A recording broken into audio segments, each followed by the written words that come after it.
Assalamualaikum warahmatullahi wabarakatuh. Pada kegiatan belajar 2, topik kita adalah standar kompetensi guru. Di harapannya Anda telah membaca buku pedagogi kejuruan yang ada pada e-learning, dan tentu tidak hanya itu, ada referensi lain yang Anda coba kembangkan melalui internet, artikel dan sebagainya, kebijakan juga terkait dengan standar kompetensi guru. Ya, kalau di Indonesia itu banyak. Anda bisa cari referensi-referensi yang berkaitan dengan standar kompetensi guru. Baik, di sini ada sedikit slide yang akan saya tampilkan. Ini sebagai pengantar saja, dan mudah-mudahan nanti Anda bisa diskusi dengan teman-temannya, membahas bagaimana sebenarnya standar kompetensi guru. Dan perlu diingat bahwa perkuliahan pedagogi kejuruan ini tidak bisa terlepas dari kompetensi guru. Jadi kita membahas kompetensi guru, sebenarnya ini adalah pembahasan keseluruhan dari mata kuliah ini. Namun tentu per topik tersebut kita mempunyai suatu penekanan-penekanan yang nantinya ini akan bisa, kalau digabungkan, itulah menjadi pedagogi kejuruan. Ya. Oke, jadi kita lihat secara global terlebih dahulu. Ini dari UNESCO. Ini menyatakan bahwa terdapat 3 poin penting yang tidak boleh hilang dari seorang guru. Yang pertama adalah pemahaman tentang teknologi. Ya. Yang kedua, kedalaman ilmu. Yang ketiga, kreasi dalam keilmuan. Jadi ini penting sekali. Nah, kalau kita lihat poin pertama, pemahaman tentang teknologi. Nah, mungkin saja Anda pernah menemukan di sekolah waktu itu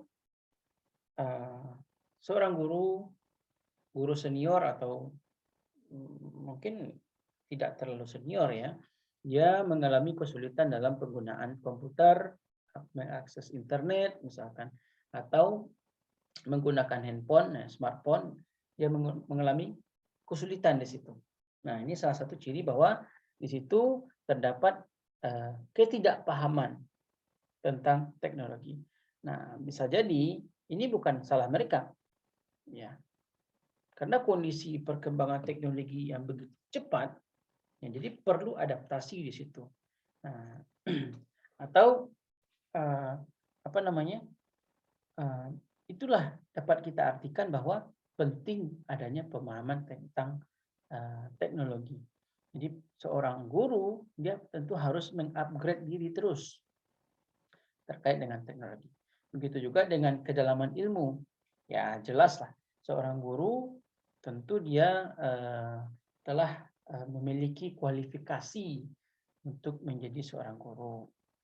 Nah, kurang pas rasanya kalau dia tidak memiliki kemampuan untuk mengajar sesuatu. Nah, akan ini perlu kedalaman ilmu untuk situ. Terus juga ada kreasi dalam keilmuan. Jadi perlu adanya kreasi.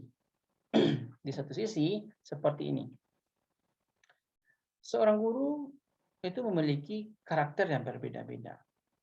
Dia juga memiliki level keilmuan yang berbeda. Sedangkan kondisi sekarang itu tentu tidak akan sama dengan kondisi sebelumnya. Ada perkembangan teknologi, situasi sosial, ekonomi, dan sebagainya. Nah, juga di sisi lain, seorang siswa itu akan berbeda dengan siswa lainnya. Siswa memiliki perbedaan karakter, siswa memiliki perbedaan cara pandang. Ya. Banyak siswa memiliki perbedaan gaya belajar, jadi perlu adanya kreasi. Dalam satu kelas itu tidak mungkin rasanya sama saja karakter siswa, sama saja gaya belajar siswa.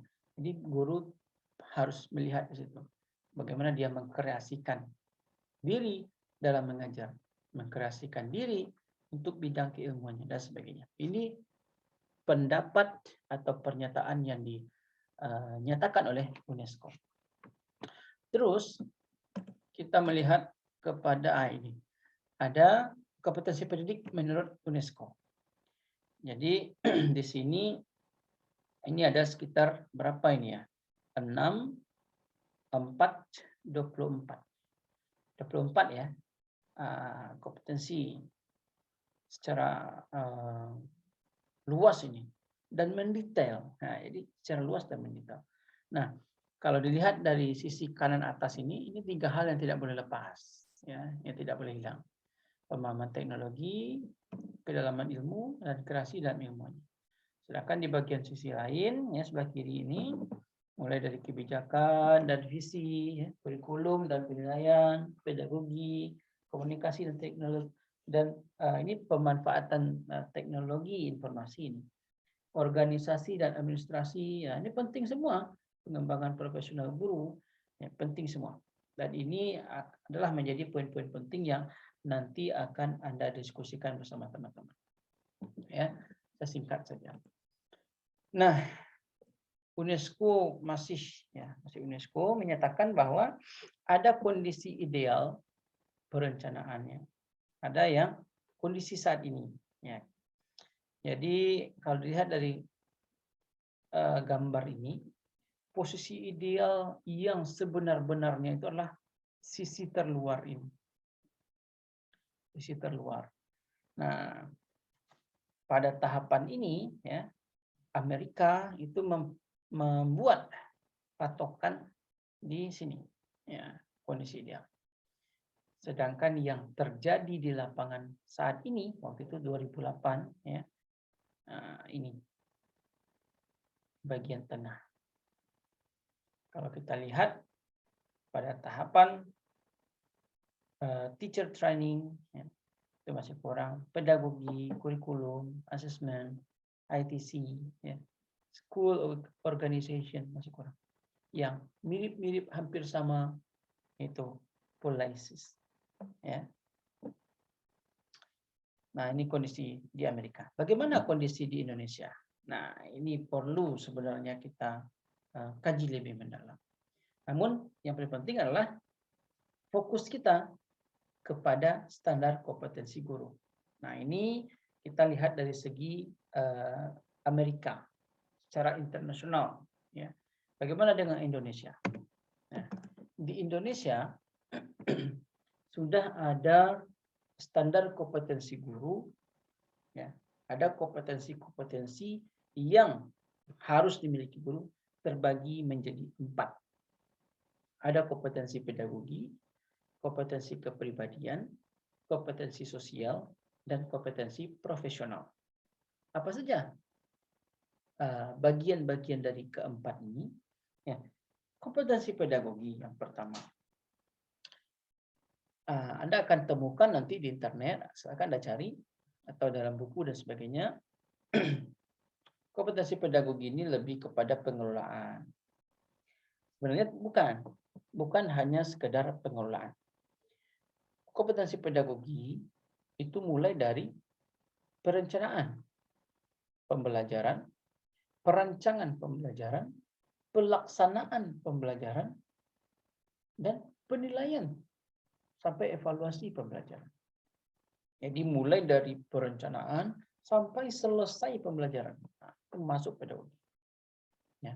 Kalau dilihat dari aktivitas guru di kelas, mulai dia dari membuka kelas, ya, membuka kelas, materi apa yang akan diajarkan, ya, masuk di situ silabusnya apa, ya, SAP-nya apa, kalau di sekolah RPP-nya apa, ya, banyak, sampai ke lembar penilaiannya seperti apa, masuk itu kepada kompetensi pedagogi, lengkap sudah, ya. Nah, kalau kita masuk ke kompetensi kepribadian, jadi seorang guru tentu dia akan dicontoh oleh murid-muridnya, peserta didik. Tentu seorang guru harus memiliki kompetensi kepribadian, guru yang ramah, guru yang tegas, guru yang disiplin, ya. Guru segala bentuk karakteristik kepribadian yang uh, layak untuk ditiru, maka uh, ini mestinya menjadi suatu hal yang harus ada pada kompetensi kepribadian. Apakah dia bersikap tegap, mantap, ya, tidak pelin-pelan, ya, dan sebagainya. Terus ada kompetensi sosial. Nah, tentu kompetensi sosial ini tidak bisa dilepaskan dari seorang guru yang notabene adalah manusia. Ya. Sebagai makhluk sosial, tentu kita tidak bisa lepas dari kegiatan sosial. Apalagi seorang guru.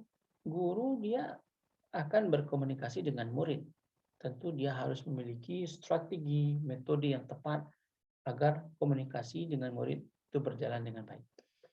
Namun tidak hanya dengan murid atau peserta didik saja, seorang guru akan berkomunikasi, akan bersosial dengan sesama guru, dengan pimpinan sekolah, dengan masyarakat.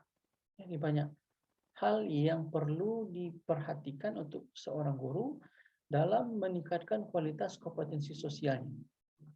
Karena pada dasarnya dia tidak bisa berdiri sendiri. Dan yang terakhir ada kompetensi profesional. Ya, tentu seorang guru harus ahli pada bidangnya. Ya, oke lah kalau tidak ahli, tapi dia harus menguasai bidangnya.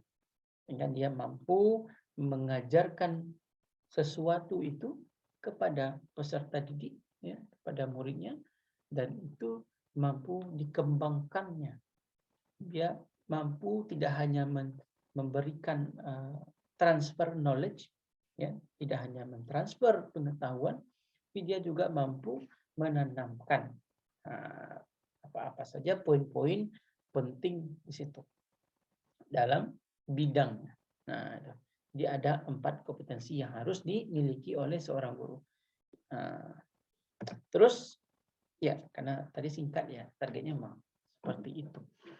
Harapannya silakan Anda diskusi dengan teman-teman terkait dengan 4 kompetensi guru ini, dan kalau bisa kupas tuntas terkait dengan karakteristik dari masing-masing kompetensi beserta contohnya. Baik, terima kasih. Assalamualaikum warahmatullahi wabarakatuh.